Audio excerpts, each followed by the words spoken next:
Kane Lynch, a third-person action shooter released for the PlayStation 3, Xbox 360 and Microsoft Windows back in 2007, is undoubtedly one of those games that is hard to categorize. The shooting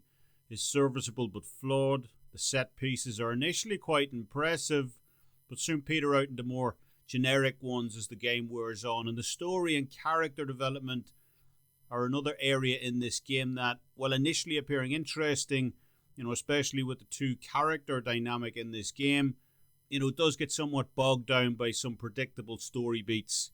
and mundane dialogue to leave the game in a somewhat halfway house between very good at times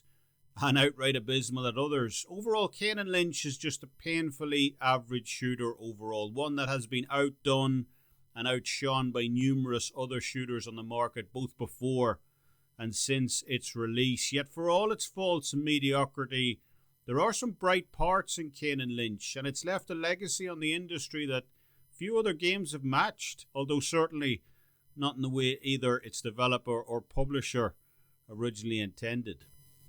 IO Interactive, the Danish developer behind Kane Lynch and one most well known for their successful Hitman series, began work on Kane Lynch Dead Men after Hitman Blood Money came out, and the hype surrounding their new game, was pretty huge. A morally grey and gritty squad-based shooter following a hardened mercenary and his schizophrenic psychopathic associate was always liable to be a major hit with the public in the right hands, and IO Interactive had certainly shown that they could deliver in the past, with the aforementioned Hitman series being a major commercial success, as well as their Freedom Fighters IP as well, which was released just a few years prior, and which Kane Lynch Engine was a heavily modified version of. Early impressions of Kane Lynch were extremely positive, with IGN showing off the Tokyo nightclub level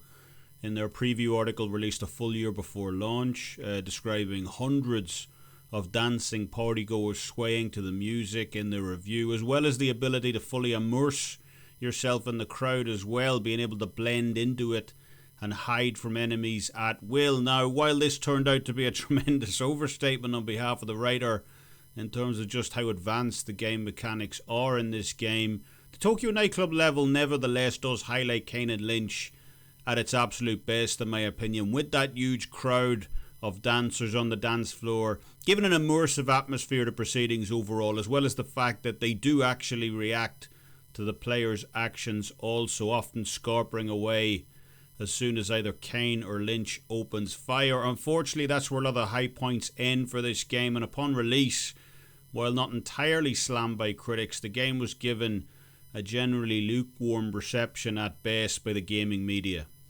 PC Gamer gave it a 50 out of 100. IGN and PAL Regions gave it a 6.5 out of 10. While Destructoid was the game's harshest critic, labelling the game, and I quote, a checklist of every possible flaw an underwhelming third-person shooter could have, and gave Kane Lynch a 3 out of 10. So, ouch there. However, the review that created the most controversy and in effect changed the industry as a whole was GameSpot's review, and in particular their editorial director Jeff Gerstmann and his November 2007 review, in which he gave the game a 6 out of 10, a perfectly acceptable score which was subsequently upgraded to a 6.5 after Gerstmann's departure. In his review, Gerstmann highlighted, among other things, the game's bad storytelling, its severe lack of character development, and some major gameplay mechanical issues as well, everything from the shallow cover system to the incredibly widespread on weapons, to the squad-based tactic system being almost broken as well, being overly simplistic and almost tactically useless for the vast majority of the game. Now, these criticisms are extremely valid in my view, and I would argue Jeff Gerstmann was actually being a little bit kind in some regards. Publishers Eidos Interactive, however, certainly didn't see it in that light and swiftly took action against GameSpot. Just over a month from his review getting released, Gerstmann was quickly fired from his role as editorial director at GameSpot, and Gerstmanngate erupted into the mainstream narrative, with the gaming community as a whole heavily criticising GameSpot for caving into publisher pressure. That pressure came from the fact that in the run-up to Kane Lynch's release, Eidos Interactive had invested heavily in promotional material on GameSpot's website, one of the major media outlets in the industry at that time, and felt that Gerstmann's, kind of overly critical review might damage sales of the game as a result and negate their heavy advertising push on site. While GameSpot initially came out and tried to dampen the rumours, stating that Eidos Interactive had absolutely nothing to do with Gerstmann's firing, that turned out not to be the case. Almost no one believed GameStop, and the controversy surrounding Gerstmanngate continued to follow them around until Gerstmann's non-disparagement agreement came to an end when GameSpot's parent company CNET, through its owner CBS Interactive, acquired Gerstmann's new venture Giant Bomb in 2012, and the former editorial director was free to speak his mind on what exactly led to that dismissal all those years prior. According to Gerstmann, it was indeed publisher pressure that led to his firing from GameSpot, with the marketing department unable to handle the tension emanating from Eidos Interactive, among other large publishers, and then proceeded to take that frustration out on an already overworked editorial team. Months later, at an industry convention, Gerstmann also stated that he ran into some of the IO developers who originally worked on Kane Lynch, with the Danish team confirming Gerstmann's original review, stating that the game simply wasn't really very good. Of course, the knock-on effect of all this was that industry leaders such as IGN, GameSpot and Eurogamer, among many others, took a massive hit in public confidence in terms of their ability to deliver accurate, unbiased reviews, separate from the pressures of mega publishers eager for a good score. Not much seems to have changed in that regard either, with the recent Dragon Age the Veilguard controversy highlighting that it remains an ongoing issue in the industry, although possibly also for different reasons as well. Eurogamer and IGN Spain gave the recent Dragon Age game an aggregate score of 97.5%, while user reviews were the opposite, with the game coming in at a 39% average. So it's clear the divide between mainstream media outlets and gamers continues to grow ever wider, a gulf that really started with the release of the first Kane Lynch game. That loss of public confidence has since led to the creation of the now huge content creator market on places such as YouTube and Rumble, with millions of people now turning to their favourite online reviewer to get the lowdown on a game instead of the more traditional outlets. So it's fair to say that while Kane Lynch may have failed as a video game, it nonetheless had an impact on the gaming industry as a whole that can still be felt to this day. Now, with the caveat that spoilers lie ahead for those of you who still want to play this game, Kane Lynch Dead Men places you into the role of Adam Kane Marcus, a former mercenary who is sentenced to death row after committing manslaughter. The opening montage of the game shows a remorseful Kane in prison, penning a letter to his daughter Jenny, apologising for not being there for her and the many crimes she's no doubt read about him committing. To be honest, it is a fairly strong opening, setting up an emotional connection between the player and the game in terms of the story, as well as giving some insight into the type of character that Kane may be. Unfortunately, that strong premise is never really built upon all that much. From that emotional opening, Kane Lynch kind of runs at breakneck speed throughout and rarely relents, throwing the player into various shootouts at inner city banks, Tokyo nightclubs, Venezuelan jungle villages and everything in between, offering very little setup or exposition as to explain the reason why we're travelling to all these different locations, bar the fact they look cool, obviously. From the prison transport in the opening section of the game, Kane is warned by another prisoner, Lynch, that the transport is about to be raided, which takes place in a head-on collision, with Lynch then freeing Kane via shotgun blast to the cuffs. From there, you're quickly shepherded through a handful of alleys and garages, with policemen and choppers firing throughout, before you're eventually brought to a meeting with the Seven at a local construction site. Now, the Seven are definitely an interesting bunch of characters, being set up as this major criminal conglomerate with reach around the globe, but yet again, like pretty much everything else in this game, it's a fact rarely built upon, with their motive, goals and history being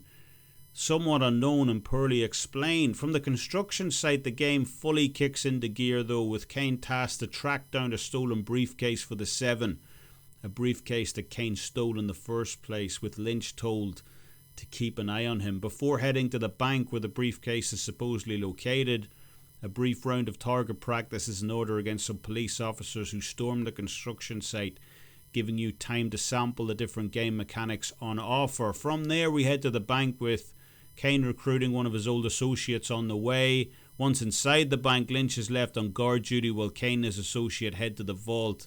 With nothing found first time around, Kane decides to then blow open the vault completely in order to access the remaining lockboxes. Unfortunately, after blowing the vault to smithereens, the money or whatever else was in the briefcase is only partially there, so Kane is forced to escape the bank in search of the rest of it. This is made a lot more complicated, however, when Lynch, who was left on guard duty upstairs, opens fire on the kidnapped customers and bank employees, killing them, and the duo are forced to fight their way out with the police and SWAT teams giving chase through the city streets. This level raises one of the many issues this game has for me, as Lynch, despite being on the surface an interesting character, just isn't, quite frankly. With his ongoing psychotic episodes plus his constant interruptions and moaning, the game often seems more like an extended escort mission rather than the gritty two criminals on the run saga it could have been. Lynch's meltdown after killing the hostages at the bank only highlights this fact further, and it's a shame that IO Interactive weren't able to write up a character more akin to Trevor from GTA 5, for example, a genuine psychopath, so to speak, and one whose dialogue would have made this game a lot more interesting, elevating the conversation between Lynch and Kane far beyond the limited aggressive outbursts and sobbing that all Lynch seems capable of. Following on from escaping the police via the subway system, Kane tells Lynch that they must head to Tokyo,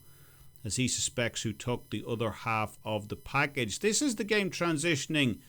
into arguably its best moment for me, the nightclub shootout scene that we mentioned earlier. Now, while it's not amazing by any stretch, it nonetheless gives off a Hollywood movie vibe throughout. It's a shame that the game couldn't create more segments such as this. As it is, Kane and Lynch head to the back of the club to kidnap Yakuza boss Retamoto's daughter Yoko, seemingly former associates of Kane and enemies of the Seven, though in true Kane and Lynch fashion, however, the backstory between the two is never fully explained, and you're left to try and put the pieces together yourself based off the limited dialogue. After shooting their way out of the club with the kidnapped Yoko in tow, as well as having to recapture her for a second time, although,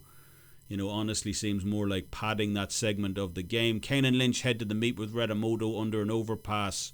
in order to work out a deal for her life in exchange for what was in the briefcase. Again, the plot enters choppy waters here for me, as despite having numerous men at his disposal, Kane incredibly chooses to let the psychopathic Lynch mind the Yakuza boss's daughter. The same man, may I remind you, who murdered a room full of hostages just 10 minutes ago, while Kane and the other 7 operatives head for the meet with Retamoto. Now, while it is argued in-game that Kane left Lynch on the overpass so as not to ruin the meeting with Retamoto, this is still a poor excuse in my opinion, as you could have literally left him anywhere in the garden en route to the meet, have him protect the escape route, or basically whatever, so as not to avoid having your only bargaining chip at the mercy of a guy with severe schizophrenic issues. But this is a video game after all, and in order to get to the next exciting shootout, Lynch of course murders the girl, continuously interrupts the meeting with Retamoto as well, and the squad are forced to shoot their way through waves of Yakuza henchmen in order to escape. Another major issue with the game is the squad AI, with me having to repeat the trip from the garden to the overpass multiple times, as for whatever reason Lynch kept getting stuck and refused to move. No! God, please, no! No! No! No! After this, Kane is out of luck and out of time and must return to the Seven with only half the money. For obvious reasons, they're less than impressed by this, but according to Lynch, they were going to betray Kane regardless. Both Kane and Lynch are brought to a construction site where it turns out that Lynch was the one who was tasked with betraying Kane in exchange for a position as part of the Seven. Of course, for anyone with a functioning brain cell, having Lynch as the head of any sort of criminal enterprise would be a terrible idea, so it's no surprise to see the Seven betray Lynch after Kane is captured in order to take both criminals out. Like any high-level criminal masterminds, of course, The majority of the 7 head off and leave the task of killing Kane and Lynch to a guy named Mute, but not before old friend Carlos promises to bury Kane and his family somewhere nice. Thank you. After they leave, and honestly again a weak plot point to advance the story, just stay and finish the job. Things escalate quickly from that point on, with Kane's wife and daughter being brought in only for Mute to shoot the wife in the head before Kane even had a chance to speak with her. Lynch regains consciousness soon after and allows Kane a chance to escape, something he does with relish, beating Mute to death in the process. Now, while Kane and Lynch isn't a particularly hard game, the next part had me replaying quite a number of times. With his daughter Jenny in the shallow grave with her now deceased mother, Kane and Lynch are forced to fend off waves of the 7's goons, culminating in an eventual battle against a huge giant dump truck, which, for me at least, definitely took me more than a few attempts to beat. The name of the game in this one is to try and shoot out the driver's window as quickly as possible, and honestly, it's damn near impossible first time around. The truck makes one swing around at the top of the hill, and it's game over once it hits Jenny. The key, something I only learned after numerous attempts at this stage, is to get rid of the guy standing on the back of the dump truck first. One guy falls off on the left. It's the guy on the right you're aiming for. If you can manage that, then the truck doesn't kill Jenny on the reverse turn and simply goes over her, allowing you one more chance, something you'll need, in which to take out the driver before it rolls back around. Why taking out the guy in the back of the truck matters to what the driver does is never fully explained, like most things in this game. But after numerous failed attempts, I finally saw the window smashed and was able to let out a huge sigh of relief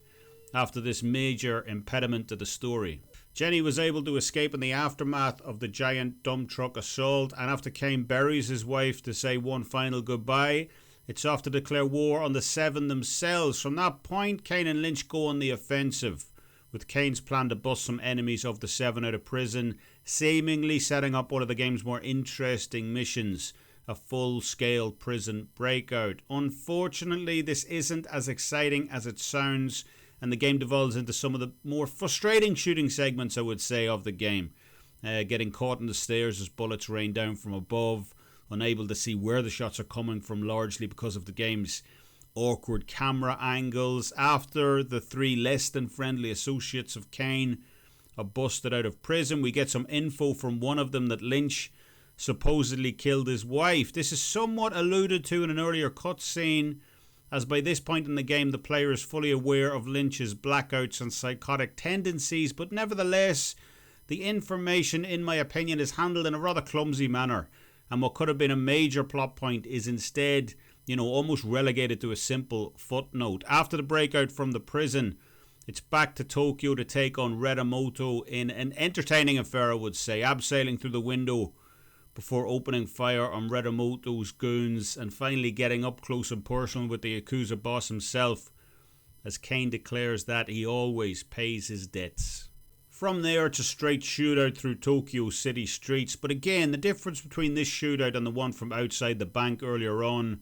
is minimal, and it's clear the game's ambitions were kind of running out at this point of the game. A time skip to Havana takes place from that point on, where the 7 are busy funding a coup,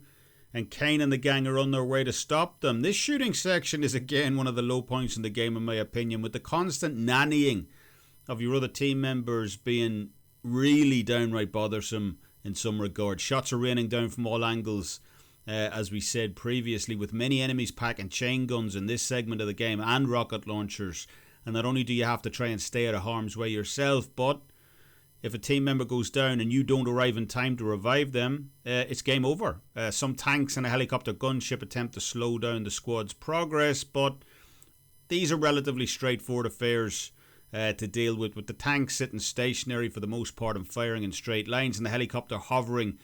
in the exact same spot each and every time for an easy rocket to the front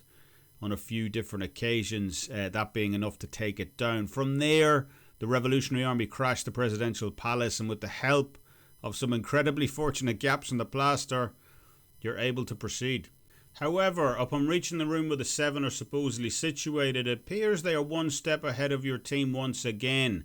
but left behind Kane's old pal Carlos as they abandon him to cut and run. Carlos promises he can lead Kane to the 7 within 3 days, to which one of your group ups and leaves the company, in a move again that honestly feels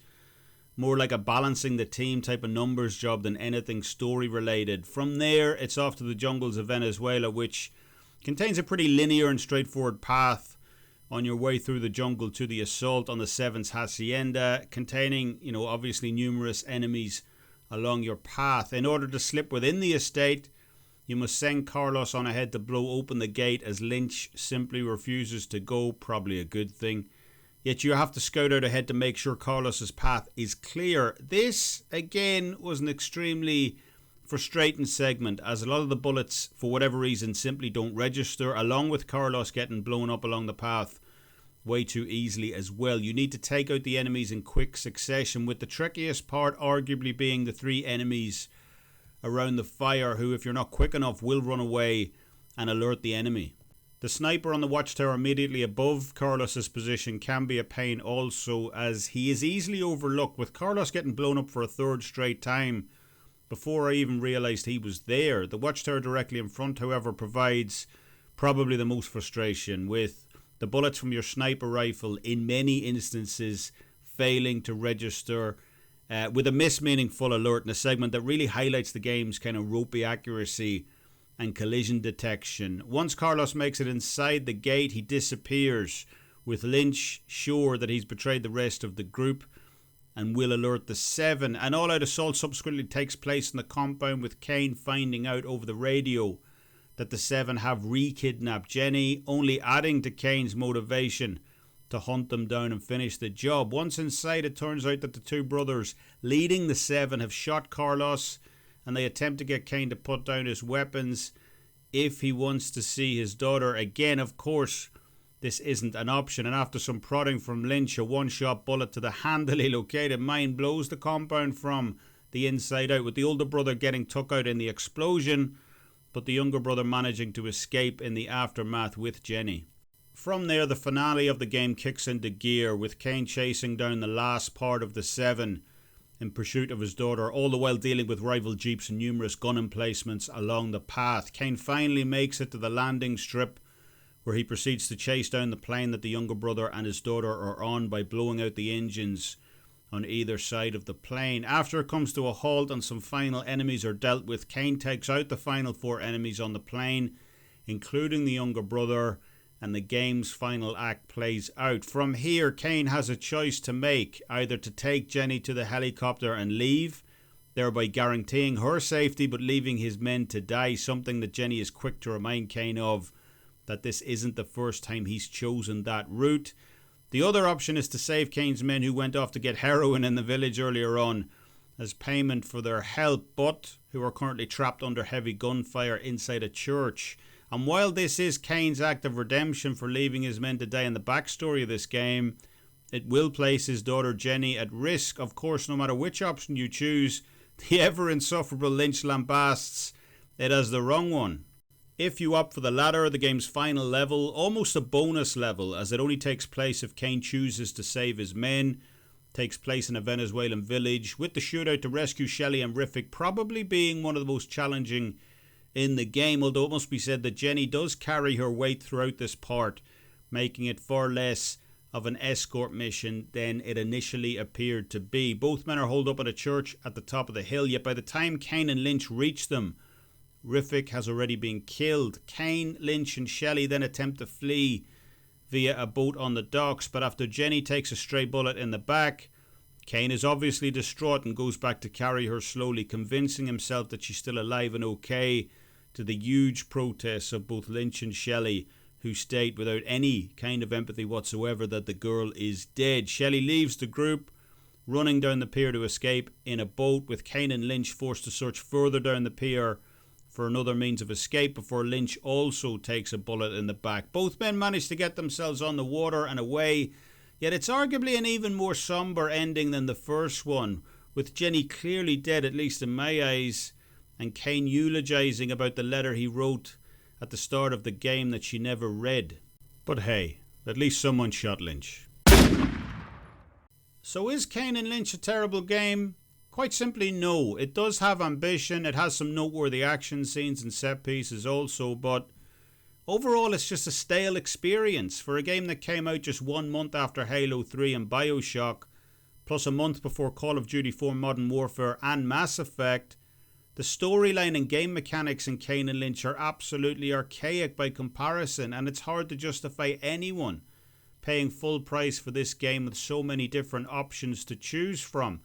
Kane Lynch was reported to have sold 1.7 million units globally, a mild success in line with other new IPs such as The Darkness, which came out a couple of months previously, and enough to garner a sequel as well, but falling well short of the 7 to 8 million units that games such as Halo 3 and Call of Duty 4 generated. So, to sum up, is Kane Lynch worth playing today? If you've got some spare time and can put up with the wonky collision detection, then sure, its short 4-hour runtime can indeed pass a few hours. However, if you're looking for a great third-person shooter to really sink your teeth into, then unfortunately you'll need to look elsewhere, as just like the earlier words of Destructoid, Kane Lynch really is a checklist of every possible flaw an underwhelming third-person shooter could have. As always, thank you for taking the time to watch the video. If you appreciate what we do here at the Randomizer, please consider liking the video and subscribing to the channel. And until next time, keep it random.